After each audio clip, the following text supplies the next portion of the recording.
Ladies and gentlemen, presenting John Lynch for enshrinement into the Pro Football Hall of Fame, Jake Lynch.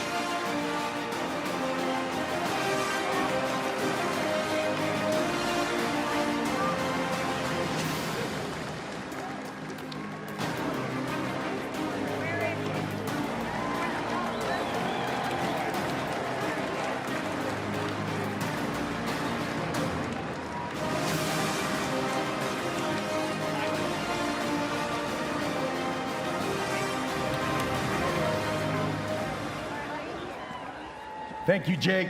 Such an honor to have you as my presenter. Thank you, Herm. What a humbling honor.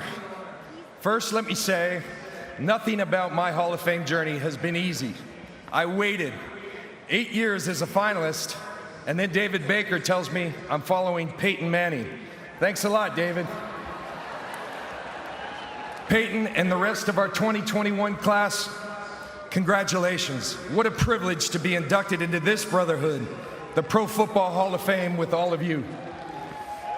As everyone up here will attest, it takes a lot of belief to get to this stage.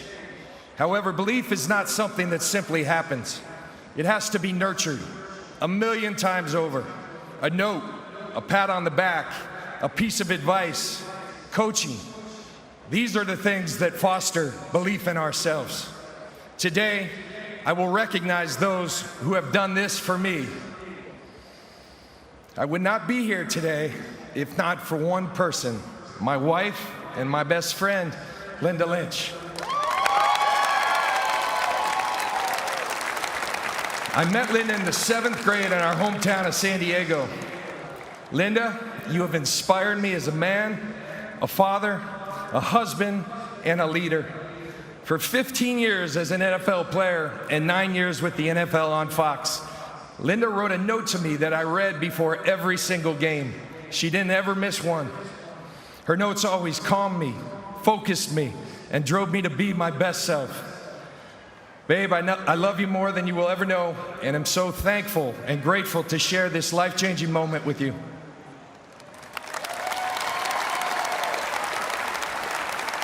Our 4 amazing children, Jake, Lindsay, Lily, and Leah, each one of you, in your own special way, has provided me inspiration that cannot be described, even with the full definition of love. My pride in each of you is endless.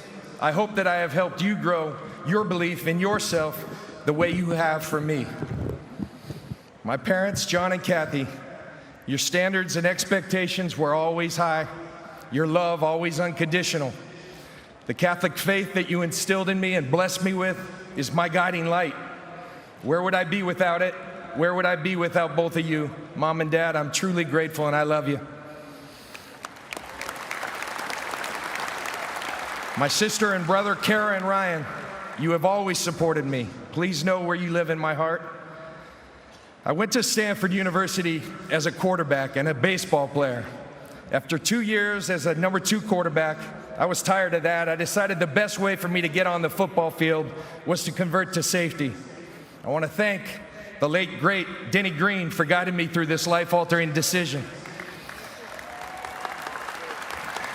Later that year, I was drafted in the 2nd round of the Major League Baseball draft by the Florida Marlins and believed that baseball was going to be my future. Enter the late, great Bill Walsh. Coach Walsh had returned to Stanford as our head coach in 1992 when Coach Green accepted the head job for the Minnesota Vikings. One day I received a call from Bill. Hey John, this is Bill Walsh. I've been studying our defense last year, and John, you were our best defensive player. Shocked, I said to him, Coach, with all due respect, I played safety for 1 year and I played half the snaps. How can you possibly arrive at that opinion? He said simply, the film. I watched it, and you can be a Pro Bowl safety in the NFL. Well, when I returned to school, in true Bill Walsh fashion, he not only told me, he showed me. He showed me a tape of me making a play, then perhaps a play of perhaps the greatest safety of all time, Ronnie Lott, making a similar play. There were only 5 plays on that tape, but after watching it, I was all in. Coach Walsh, you gave me the confidence to follow my heart to an NFL career. Without you, I'm not standing on this stage today.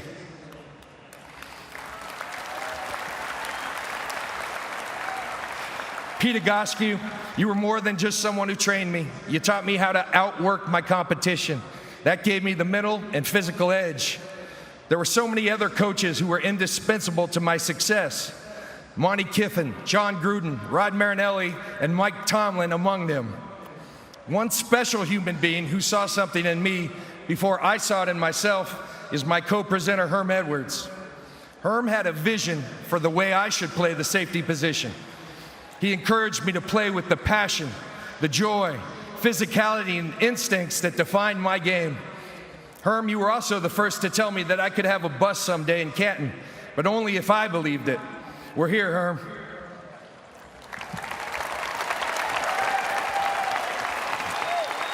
Hall of Fame coach Tony Dungy had such a profound impact on me on and off the field. This is a true story. In his first meeting as a head coach of the Buccaneers, he said to us, "Our job is to win championships here in Tampa. But if that's all we do, we will not have done enough." He went on to talk about the responsibility we had to give back to our community. Tony, I thank you for being the man that you are. A sincere thank you to the Glazer family and everyone at the Buccaneers for making my first 11 years in the NFL so meaningful and helping us to bring a world championship to Tampa with Super Bowl 37.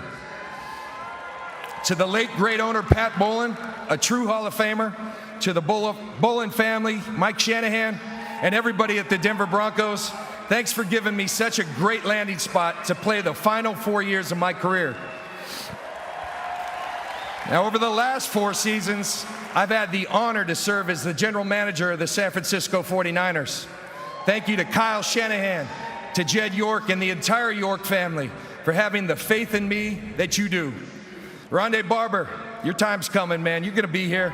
Mike Allstott, Champ Bailey, Rod Smith. These are just a few of the great players that I was blessed to call teammates. There are so many to acknowledge, but 2 guys back here had my back from day one. Together, we forged an unbreakable bond, and I'm overjoyed to join you two in Canton. Before concluding, I want to state the National Football League is the greatest metaphor for life that I've ever known. It challenges each and every one of us who plays this great game in every way possible. Everything about the game is hard and tests your will. It compels every man who puts on a uniform to not only do their best, but to be their best. In football, we quickly discover that we're only as strong as our weakest link. And if we're to achieve the goals that we set for ourselves, we must all learn to play together and pull together. Each of us comes from a different walk of life, but when we huddle up as a team. It doesn't matter where we come from or your background. All that matters is the fulfillment of one goal, victory. Tonight, I advocate that we take the lead of football and huddle up as a people, as a great nation. Let's find the common ground through our shared values. Let's celebrate and learn from our differences. Derek Brooks from Pensacola, Florida. Warren Sapp from Apopka, Florida. And John Lynch from Solana Beach, California have, so too can all of you.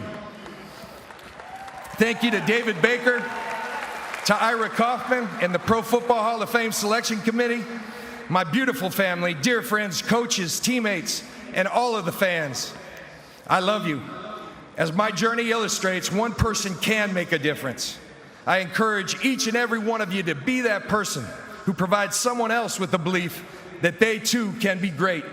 May God bless you all. Thank you.